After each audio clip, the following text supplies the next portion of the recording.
Perkembangan dinasti yang pertama yaitu dinasti Xia. Dinasti Xia merupakan dinasti yang legendaris di Tiongkok.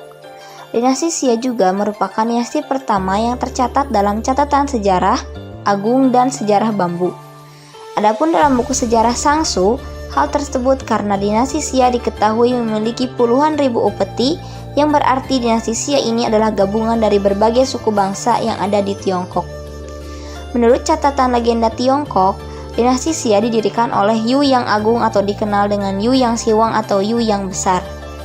Yu merupakan pahlawan yang mampu mengendalikan banjir yang menimpa Tiongkok.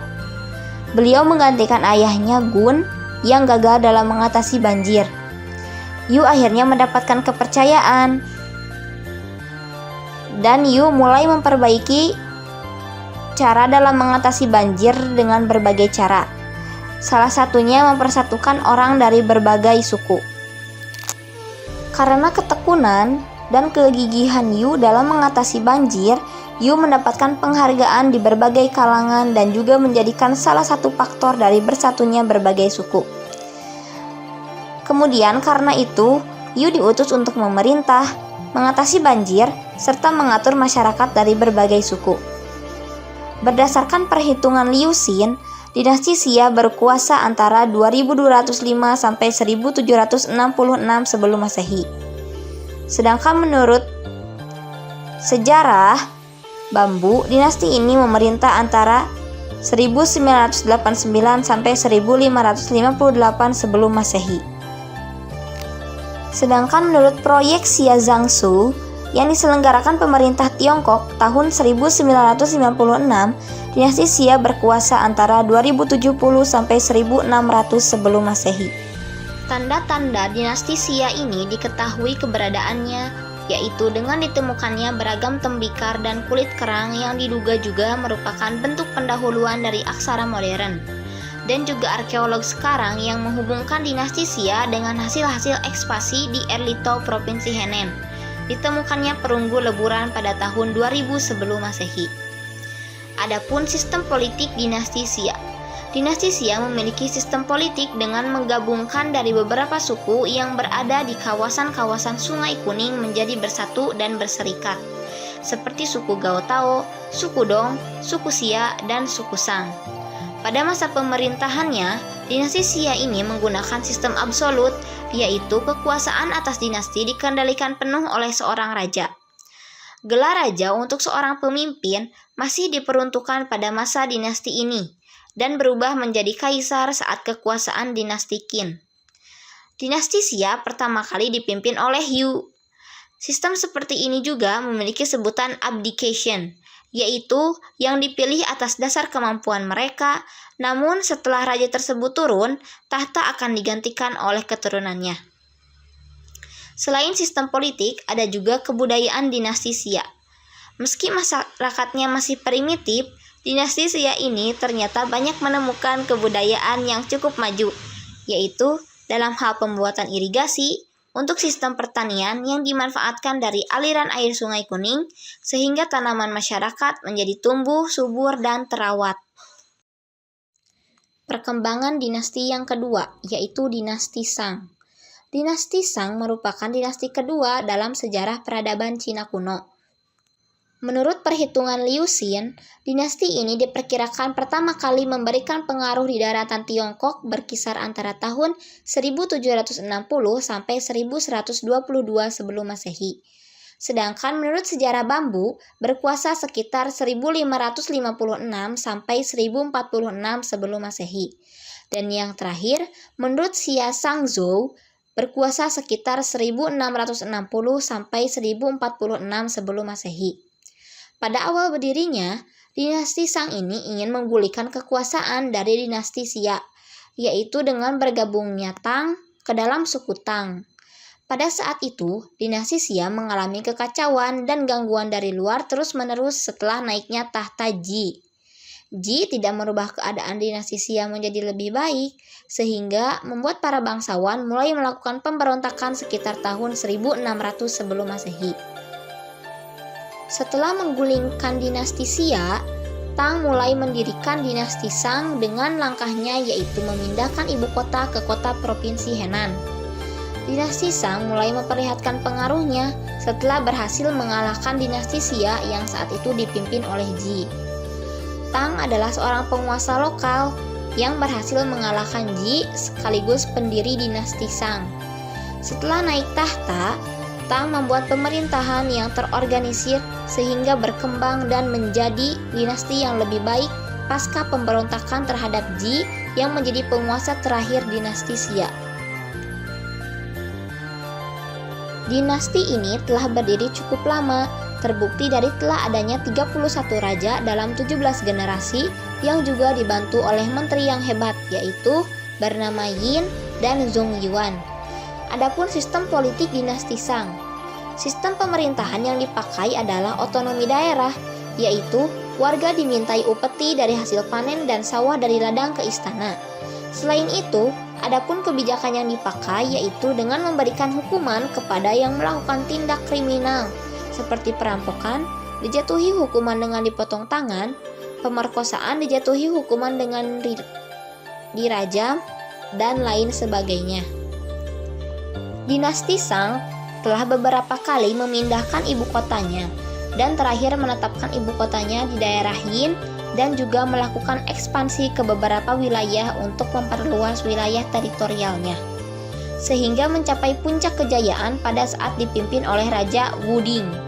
Untuk mempertahankan puncak kejayaannya, Raja Wuding melatih para pemuda yang terpilih untuk melindungi masyarakatnya dari perampokan dan tindak kriminal lainnya. Selain sistem politik, ada juga kebudayaan dinasti Shang. Mayoritas masyarakat dinasti Shang memiliki mata pencaharian sebagai petani. Karena masyarakatnya sudah berkembang dan sistem pertanian sudah bagus. Mereka sudah mengenal sistem bajak, di mana sistem bajak ini memiliki fungsi untuk mengolah tanah agar mendapatkan kualitas terbaik. Selain sebagai petani, ada juga yang menjadi peternak, melakukan perburuan, dan menangkap ikan. Masyarakat di sana juga sudah mengenal cara membuat arak dan membuat kerajinan seperti perunggu, keramik putih, dan porselen. Karena kebiasaannya disebut juga dengan sangren atau pedagang. Selanjutnya, perkembangan pada zaman dinasti Zhou. Dinasti Zhou berada di wilayah Tiongkok atau tepatnya berada di kawasan lembah Sungai Kuning, bagian barat, Shang dengan ibu kota yang berpindah dari satu tempat ke tempat lain selama masa pemerintahannya. Dinasti Zhou adalah dinasti yang memiliki sejarah terpanjang dan terlama yang berkuasa dalam sejarah Tiongkok. Dinasti Zhou ini berkuasa dari sekitar tahun 1046 sebelum Masehi hingga 256 sebelum Masehi. Dinasti Zhou ini juga didirikan oleh keluarga Ji, yang sekarang meneruskan corak budaya dan bahasa dari dinasti sebelumnya, sehingga Zhou meneruskan budaya Shang hingga ke wilayah utara Sungai Panjang. Dinasti Zhou ini berdiri setelah penguasa Zhou yaitu Wu Wang atau Raja Wu menang dan mengalahkan dinasti Shang dalam pertempuran Muye. Raja Wu memimpin pasukannya untuk menghadapi pasukan dinasti di Muye pada tahun 1046 sebelum Masehi. Pada awalnya dinasti Zhou didirikan oleh keluarga Ji untuk mengendalikan dinasti Zhou secara terpusat. Tetapi setelah Raja Yu menggantikan ratunya dengan selir bahwa ibu kota akhirnya diserang oleh kekuatan gabungan dari ayah Ratu Pangeran Shang yang bersekutu dengan suku-suku asing. Kemudian putra Shang, Ratu Ji, dinaikkan menduduki tahta tertinggi, raja baru oleh para bangsawan dari negara Zheng. Ibu kota negara pun terpaksa dipindahkan ke sebelah timur pada tahun 722 sebelum Masehi. Lebih tepatnya terletak Luoyang di provinsi Henan. Selanjutnya, perkembangan pada zaman dinasti Qin. Berdirinya dinasti Qin pada tahun 221 sampai 206 sebelum Masehi dipimpin oleh Raja Yingjing yang berhasil menaklukkan negara Qi. Setelah menghabiskan waktu berperang selama 13 tahun dimulai pada tahun 234 sampai 221 sebelum Masehi.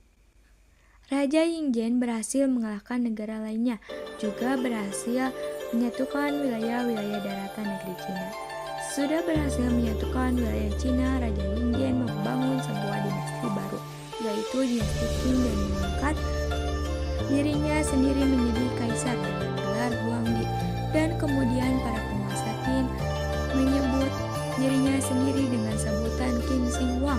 Kota Xia ditunjukkan oleh Kaisar Qin Shi Huang sebagai ibu kota dari dinasti Qin dan menetapkan mata uang, huruf, tulisan, bahasa, dan juga proyek besar. Kaisar Qin Shi Huang membangun benteng pertahanan yang berfungsi untuk berjaga-jaga supaya bisa mengalahkan serangan-serangan dari suku minoritas yang ada. Benteng mereka disebut dengan sebutan benteng raksasa. Kaisar Qin Shi Huang selama masa kekuasaannya dikenal sebagai pemimpin yang kejam. Meski dikenal sebagai pemimpin yang kejam, Qin Shi Huang ini memperkenalkan sistem administrasi sehingga dipakai selama ribuan tahun di berbagai tempat. Selama kekuasaannya, dinasti Qin ini berhasil dalam meningkatkan berbagai sistem perekonomian seperti meningkatkannya perdagangan, agrikultural, dan keamanan militer. Sehingga setelah berkuasa sekitar 15 tahun, dinasti Qin mengalami keruntuhan karena adanya pemberontakan pada tahun 206 sebelum Masehi. Selanjutnya, perkembangan dinasti Han. Awal mula berdirinya dinasti Han Barat dimulai ketika Liu Bang berhasil mengalahkan dinasti Qin pada tahun 206 sebelum Masehi dan mendirikan dinasti Han. Namun sekitar tahun 202 sebelum Masehi, pasukan dinasti Han yang diperintah oleh Jenderal Xiang Yu menduduki wilayah barat Cina, membentuk Han Barat yang berpusat di Chang'an. Ekspansi barat berkembang pesat di bawah pemerintah Kaisar Wu. Kaisar Wu melakukan ekspansi ke wilayah barat melalui jalur Sutra yang menjadi jalan perdagangan penting antara Cina dan Asia Tengah. Hal ini membawa pengaruh budaya dan agama Buddha ke Cina. Selama periode Han Barat, dinasti ini mengalami dua pemberontakan dan perang suku yang mempengaruhi stabilitas dinasti. Salah satu pemberontakan yang terkenal adalah pemberontakan Serban Kuning. Dinasti Han Barat juga mengalami masa-masa sulit pada masa abad pertama Masehi karena korupsi yang dilakukan para penguasa istana. Pada tahun 9 Masehi, Kaisar terakhir Wu Mang mendirikan dinasti Qing yang menggantikan Han Barat. Namun, dinasti Qin hanya bertahan selama 14 tahun sebelum Han Timur menggantikannya. Pada masa Han Timur muncul pemberontakan di Annam, namun berhasil dipadamkan berkat Jenderal Ma Yuan dan berhasil mengatasi kekacauan yang ditimbulkan oleh bangsa Xiongnu. Guangwon Timur menjadi pendidikan dengan mendirikan sekolah untuk mempelajari ajaran Kung Fu untuk mempertinggi kebaktian dan semangat.